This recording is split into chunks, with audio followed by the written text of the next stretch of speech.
কেন নামাজ পড়ো না ভাইয়া? এই বাপ, মুসলমানের বাচ্চা, কেন নামাজ পড়ো না? ছেলেরা আমার, কেন নামাজ পড়ো না? কেন নামাজ পড়ো না? মালিক আর কেমনে বললে নামাজ পড়তে?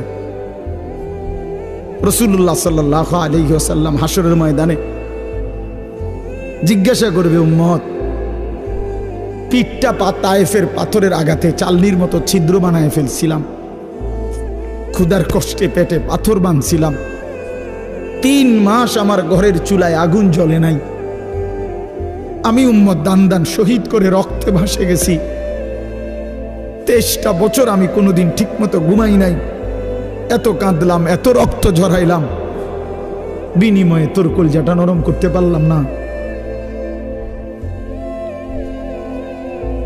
তোর দিলটা নরম করতে পারলাম না উম্মত।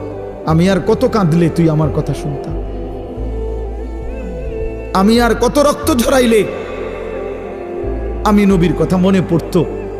বলে কি বলবেন ভাই? বলেন কি জবাব হতে পারে তখন? আল্লাহ